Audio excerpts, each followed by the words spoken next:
জানিয়ে দেব আজ পশ্চিমবঙ্গ দেশ ও বিশ্বের বাছাই করা গুরুত্বপূর্ণ 40টি তাজা সংবাদ। শুরুতেই জানিয়ে দেব সংবাদ শিরোনাম। বিনামূল্যে জমির রেকর্ড মিলবে, জমি মালিক ও কৃষকদের জন্য বড় ঘোষণা।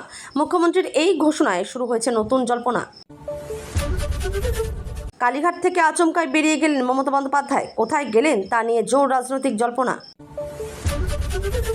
নবনির্বাচিত বিধায়কদের ওরিয়েন্টেশন কর্মসূচি থেকে বেরিয়ে এলেন কুণাল ঘোষ, কেন এমন সিদ্ধান্ত নিলেন তা নিয়ে শুরু বিতর্ক। অন্নপূর্ণা যোজনায় কার কার ভাতা বন্ধ হবে না তা নিয়ে বড় ঘোষণা। উপভোক্তাদের জন্য গুরুত্বপূর্ণ বার্তা সামনে এলো। মমতার সইকে ঘিরে নতুন রাজনৈতিক সমীকরণ তৈরি হয়েছে, কমিশনের ভূমিকাও এখন আলোচনার কেন্দ্রে। বাসে অভিষেকের পিয়ে রয়েছেন সন্দেহে, তল্লাশি চালায় বিজেপি কর্মীরা, পরে যা দেখা গেল তা নিয়ে শুরু চর্চা। প্রশিক্ষণ শিবিরে গিয়েও বয়কট করলেন কুণাল ঘোষ, তার মন্তব্য ঘিরে রাজনৈতিক উত্তেজনা বেড়েছে। তৃণমূল ভবনের দখল ঘিরে নতুন রাজনৈতিক সংঘাত, ঋতব্রত শিবিরের পদক্ষেপে বাড়ছে জল্পনা। দেবরাজ গ্রেপ্তারের নেপথ্যে উঠে এলো চাঞ্চল্যকর তথ্য, ঘটনাকে ঘিরে তদন্তে নতুন মোড়।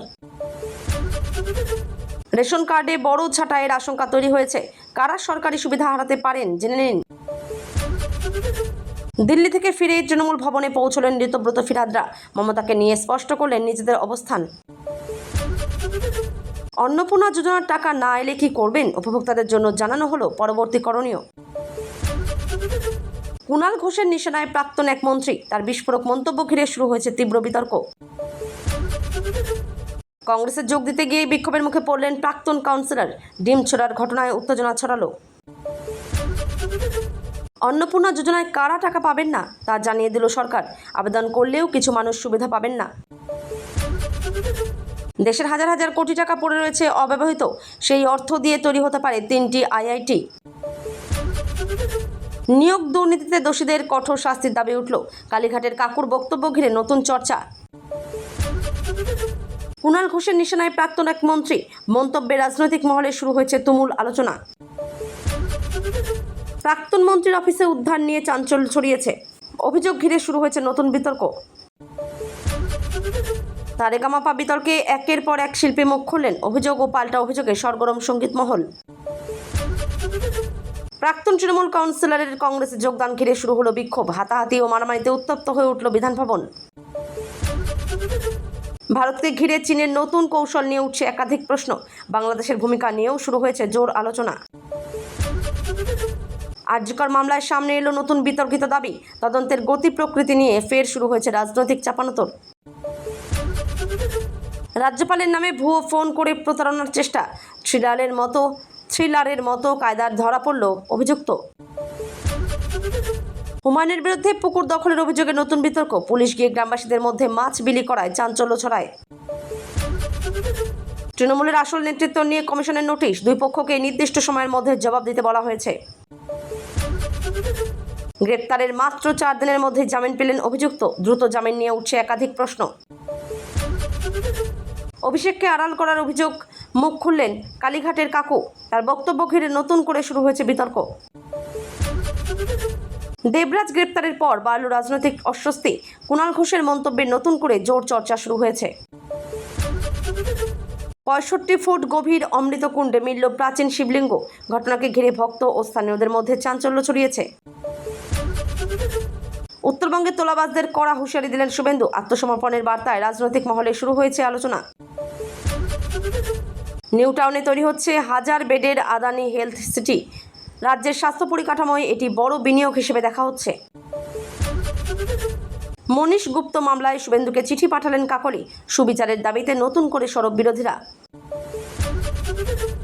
আরবিআইয়ের নামে হোয়াটসঅ্যাপে আসা মেসেজ নিয়ে সতর্কতা জারি, পুরনো অ্যাকাউন্টের টাকা ফেরত দেওয়ার নামে প্রতারণা হতে পারে। রাজ্যের NHM কর্মীদের বেতন এক ধাক্কায় 5,000 টাকা বাড়ানো হলো, কবে থেকে এই সুবিধা মিলবে তা জানানো হয়েছে। পুনের হত্যাকাণ্ড নিয়ে এক পরিচালকের পোস্ট ঘিরে তোলপাড়, সোশ্যাল মিডিয়ায় শুরু হয়েছে তুমুল বিতর্ক।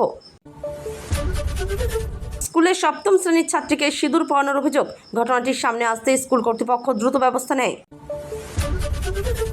হাইকোর্টে অভিষেকের আইনজীবী নিয়ে বিচারপতির প্রশ্ন, এজলাসে সেই মুহূর্তে তৈরি হয় অস্বস্তিকর পরিস্থিতি। মস্কোতে S-400 প্রতিরক্ষা ব্যবস্থার বড় সাফল্যের দাবি। ইউক্রেনের ক্ষেপণাস্ত্র হামলা প্রতিহত করার খবর সামনে এসেছে। বেফাঁস মন্তব্যের জেরে হুমায়ুন কবিরকে খুনের হুমকি। ঘটনাকে ঘিরে রাজনৈতিক মহলে নতুন করে উত্তেজনা তৈরি হয়েছে।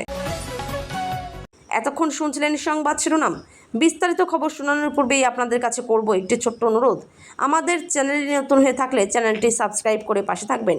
আসছি বিস্তারিত খবরে। আরজিকর মামলায় বিস্ফোরক মোড়। মমতার নির্দেশে নিজে জেতা তরুণীর ভিসেরা নমুনা নষ্ট। মমতার ভাইপো আবেশ ব্যানার্জি কী করছিলেন? আরজিকর মেডিকেল কলেজ ও হাসপাতালে নির্যাতন ও হত্যাকাণ্ড মামলায় ফের নতুন বিতর্ক সামনে এসেছে। মামলা তদন্তে ভিসেরা নমুনা সংরক্ষণ ও নষ্ট হওয়া নিয়ে একাধিক প্রশ্ন উঠেছে। কিছু মহলে দাবি করা হয়েছে গুরুত্বপূর্ণ ফরেনসিক প্রমাণ নষ্ট হওয়ার ঘটনায় উচ্চ পর্যায়ের নির্দেশ ছিল। এই অভিযোগকে ঘিরে রাজ্য রাজনীতিতে তীব্র চাঞ্চল্য তৈরি হয়েছে। এদিকে মুখ্যমন্ত্রী মমতা বন্দ্যোপাধ্যায়ের নাম টেনে বিরোধীরা সরব হয়েছে। পাশাপাশি আবেশ বন্দ্যোপাধ্যায়ের ভূমিকা নিয়েও নানা প্রশ্ন তোলা হচ্ছে। তবে এই সমস্ত অভিযোগ সরকার অস্বীকার করেছে এবং সেগুলিকে রাজনৈতিক উদ্দেশ্য প্রণোদিত বলেই দাবি করেছে। তদন্তকারী সংস্থাগুলি জানিয়েছে, মামলার সমস্ত তথ্য ও প্রমাণ খতিয়ে দেখা হচ্ছে। আদালতের নির্দেশ অনুযায়ী তদন্ত এগিয়ে চলেছে এবং প্রয়োজনীয় নথিপত্র পরীক্ষা করা হচ্ছে। অভিযোগের সত্যতা আদালত বা তদন্তকারী সংস্থা এখনও নিশ্চিত করেনি। ফলে চূড়ান্ত তদন্ত রিপোর্ট ও আদালতের পর্যবেক্ষণের দিকেই এখন নজর রয়েছে।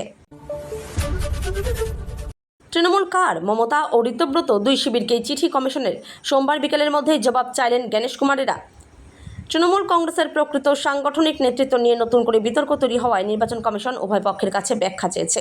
মুখ্যমন্ত্রী মমতা বন্দ্যোপাধ্যায়ের শিবির এবং ঋতব্রত বন্দ্যোপাধ্যায়ের শিবির দুই পক্ষকে নির্দিষ্ট সময়ের মধ্যে নিজেদের দাবি ও প্রমাণ জমা দিতে বলা হয়েছে। নির্বাচন কমিশনের পক্ষ থেকে জানানো হয়েছে, দলের সাংগঠনিক কাঠামো, নেতৃত্ব এবং বৈধ প্রতিনিধিত্ব সংক্রান্ত নথি যাচাই করা হবে। কমিশনের এই পদক্ষেপের পর রাজনৈতিক মহলে জোর চর্চা শুরু হয়েছে। দুই পক্ষই নিজেদের অবস্থানকে সঠিক বলে দাবি করছে। কমিশনের কাছে জমা পড়া নথি ও যুক্তির ভিত্তিতেই পরবর্তী সিদ্ধান্ত নেওয়া হতে পারে। ফলে এই ঘটনাকে ঘিরে রাজ্যের রাজনৈতিক পরিস্থিতি আরও উত্তপ্ত হওয়ার সম্ভাবনা তৈরি হয়েছে। যেন অলৌকিক দৃশ্য। মন্দিরের 65 ফুট গভীর অমৃতকুণ্ডের জল সরাতেই বেরিয়ে এলো প্রাচীন শিবলিঙ্গ। স্তম্ভিত কর্মীরা একটি প্রাচীন মন্দিরে সংস্কারের কাজ চলাকালীন 65 ফুট গভীর অমৃতকুণ্ডের জল সরানোর সময় একটি প্রাচীন শিবলিঙ্গ উদ্ধার হওয়ায় ঘটনায় ব্যাপক চাঞ্চল্য ছড়িয়েছে। দীর্ঘদিন জলের নিচে চাপা পড়ে থাকা এই শিবলিঙ্গ সামনে আসতেই ভক্ত ও স্থানীয় মানুষের মধ্যে কৌতূহল বেড়ে যায়। মন্দির কর্তৃপক্ষ জানিয়েছে, পরিষ্কার পরিচ্ছন্নতার কাজ চলার সময়ই এই প্রাচীন নিদর্শনের সন্ধান মেলে। খবর ছড়িয়ে পড়তেই বহু মানুষ সেখানে ভিড় জমাতে শুরু করেন। অনেকেই ঘটনাটিকে অলৌকিক বলে মনে করছেন। বিশেষজ্ঞদের মতে, শিবলিঙ্গটির প্রকৃত বয়স ও ঐতিহাসিক গুরুত্ব জানতে প্রত্নতাত্ত্বিক পরীক্ষা প্রয়োজন। মন্দির কর্তৃপক্ষ বিষয়টি নিয়ে সংশ্লিষ্ট দপ্তরের সঙ্গে যোগাযোগ করেছে।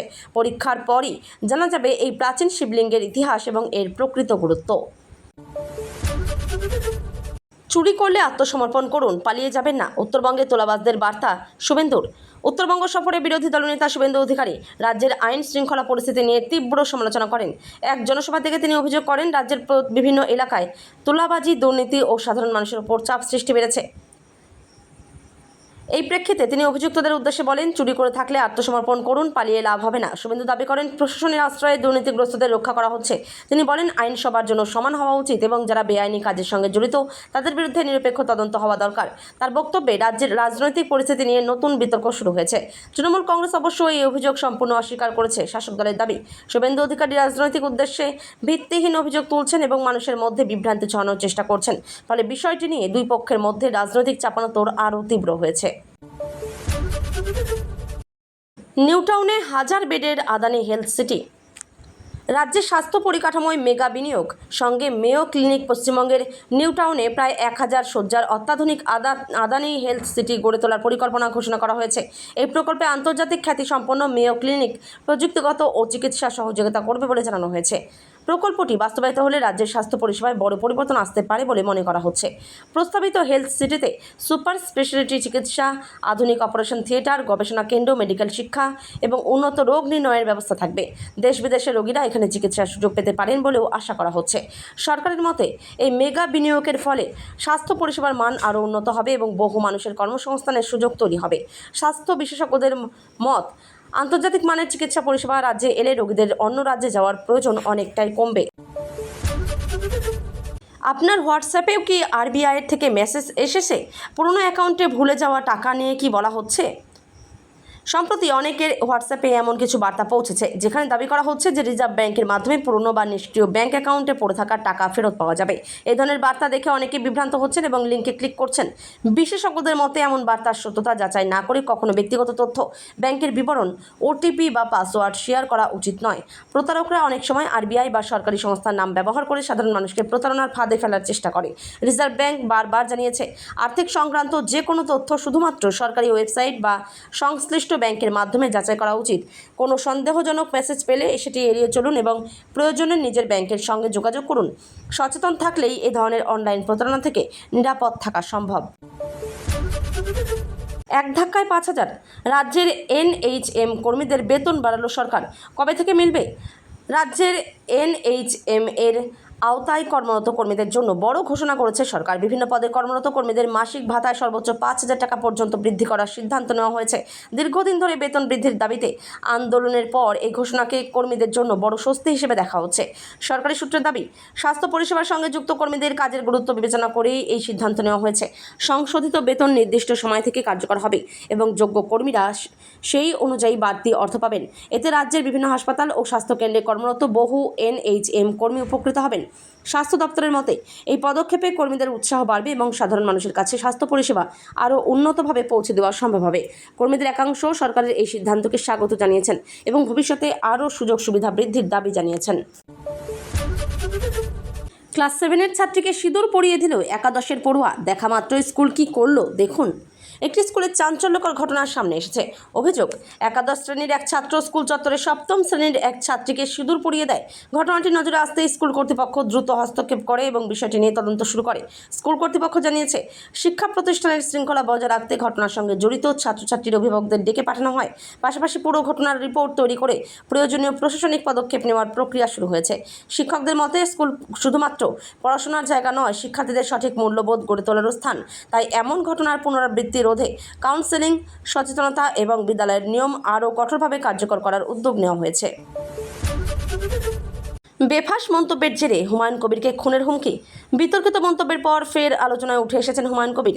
তার সাম্প্রতিক বক্তব্যকে ঘিরে রাজনৈতিক মহলে তীব্র প্রতিক্রিয়া দেখা দেওয়ার মধ্যেই তিনি খুনের হুমকি পেয়েছেন বলে অভিযোগ উঠেছে। ঘটনাকে কেন্দ্র করে নিরাপত্তা নিয়ে নতুন করে উদ্বেগ তৈরি হয়েছে। হুমায়ুন কবিরের দাবি, হুমকির বিষয়টি তিনি সংশ্লিষ্ট কর্তৃপক্ষের নজরে এনেছেন এবং প্রয়োজনীয় নিরাপত্তার আবেদন জানিয়েছেন। অন্যদিকে প্রশাসনের পক্ষ থেকে অভিযোগ খতিয়ে দেখা হচ্ছে এবং প্রয়োজনীয় আইনানুগ ব্যবস্থা নেওয়ার আশ্বাস দেওয়া হয়েছে। এই ঘটনাকে কেন্দ্র করে রাজনৈতিক চাপানোতরও শুরু হয়েছে। এক পক্ষ ঘটনার নিরপেক্ষ তদন্তের দাবি জানিয়েছে, অন্য পক্ষ উস্কানিমূলক মন্তব্য থেকে বিরত থাকার আহ্বান জানিয়েছে। তদন্তের পরই হুমকির উৎস ও ঘটনার প্রকৃত কারণ সম্পর্কে স্পষ্ট তথ্য সামনে আসবে।